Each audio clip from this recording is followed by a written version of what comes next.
हम हमेशा रहस्यमयी चीजों या जगहों की तरफ आकर्षित होते हैं। हम हमेशा उन अंधेरे और डरावनी जगहों की बैक स्टोरी जानना चाहते हैं। पृथ्वी कई खौफनाक और अजीब जगहों से भरी पड़ी है। खंडहर अस्पतालों और द्वीपों से लेकर रहस्यमय बोन चर्च और आत्मघाती जंगल तक, इन सभी स्थानों को समय के साथ संरक्षित किया जाता रहा है, जो आपको अवाक कर देगा। आइए आपको दुनिया भर की 5 सबसे खौफनाक जगहों की यात्रा पर ले चलते हैं। पहला, बीचवर्थ एसाइलम विक्टोरिया। बीचवर्थ एसाइलम विक्टोरिया में 1861 और 1955 के बीच 3000 से अधिक रोगियों की मृत्यु हो गई। माना जा रहा है कि वहां से बहुत कम ही लोग जिंदा निकले। यह खुफिया अस्पताल अपनी कई भूत कहानियों के लिए प्रसिद्ध है। कहा जाता है कि यहां मरीजों को मास शॉक ट्रीटमेंट दिया जाता था।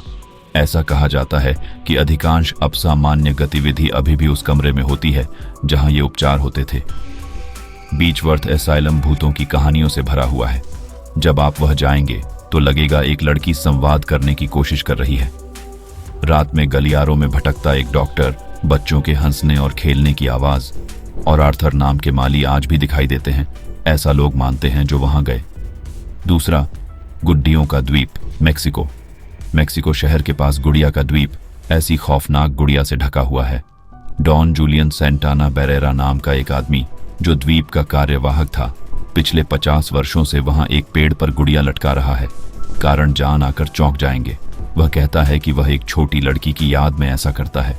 एक छोटी लड़की को रहस्यमय परिस्थितियों में झील में डूबा हुआ पाया। जब वह उसकी जान बचाने में विफल रहा तो वह निराश हो गया। बच्ची की लाश मिलते ही नहर में तैरती हुई एक गुड़िया भी मिली।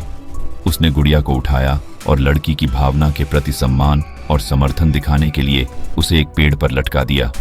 इसके बाद से वह बच्ची के हौसले को खुश करने के लिए कूड़ेदान और नहरों में मिली गुड़िया को पेड़ों पर लटका रहा है।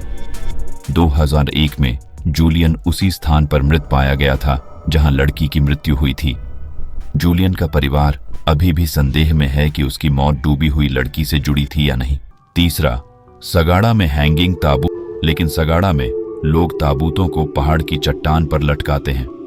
उत्तरी फिलीपींस में स्थित सगाड़ा से माउंटेन प्रांत की ईगो रोड जनजाति ताबूतों को पहाड़ की चट्टानों से लटकाने में विश्वास रखते हैं। उनका कहना है कि शवों को ऊंचा लटकाने से मृतकों को उनकी पुश्तैनी आत्माओं के करीब लाया जाता है।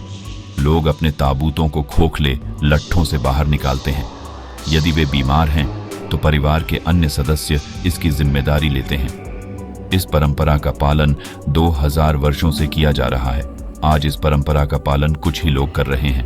पर्यटक इस अनूठी संस्कृति को देखने के लिए आते हैं। चौथा, हाशिमा द्वीप, जापान। हाशिमा द्वीप, जिसे बैटलशिप द्वीप के रूप में भी जाना जाता है, जापान के नागासाकी के पास स्थित है। 1880 के दशक से 1974 तक एक बार इसकी एक प्रमुख जापानी कोयला खदान थी। मित्सुबिशी निगम ने श्रमिकों और उनके परिवारों के लिए खदान के चारों ओर एक लघु शहर का निर्माण किया। शहर में एक स्कूल, अस्पताल और बौद्ध और शिंटो मंदिरों जैसी सभी सुविधाएं थीं। दुर्भाग्य से पेट्रोलियम के उदय से कोयला उद्योग में गिरावट आई। खदान अंततः 1974 में बंद हो गई और लोगों ने शहर को खाली कर दिया। इमारतों के ढहने और प्रकृति के फले फूलने के बाद खंडहर शहर डरावना हो गया। इसके साथ ही प्रेतवाधित कहानियां भी आई, जिन्होंने ऐतिहासिक खंडहरों में रुचि रखने वाले आगंतुकों को लुभाया। और पांचवा, प्रिप्याट, यूक्रेन। हम में से अधिकांश मानव निर्मित चेरनोबिल आपदा के बारे में जानते हैं, जो 26 अप्रैल 1986 को हुई थी, जिसने पिपरियात के भूत शहर को जन्म दिया था। प्रिप्याट 4 फरवरी 1970 को स्थापित एक मॉडल शहर था और उत्तरी यूक्रेन में स्थित था। यह चेरनोबिल परमाणु ऊर्जा संयंत्र और बिल्डरों में काम करने वाले कई लोगों का घर था। शहर में सब कुछ था, स्कूल, कैफे, मॉल, स्टोर और रेस्तरां, जो अब खौफनाक जगहों में बदल गए हैं। दुर्भाग्य से बिजली संयंत्र में विस्फोट के कारण 50,000 लोगों को निकाला गया। तब से पिपरियात को एक भूत शहर का नाम दिया गया है। किसी भी स्वास्थ्य समस्या से बचने के लिए पिपरियात की यात्रा करना प्रतिबंधित है, क्योंकि परमाणु ऊर्जा संयंत्र विकिरण किसी के स्वास्थ्य को प्रभावित कर सकता है। फिर भी लोग रोमांच के लिए और इस परित्यक्त शहर के बारे में अधिक जानने के लिए वहां जाते हैं। तो दोस्तों, आज का सफर कैसा लगा प्लीज कमेंट बॉक्स में बताएं और अगर वीडियो अच्छा लगा तो शेयर सब्सक्राइब जरूर करें। धन्यवाद।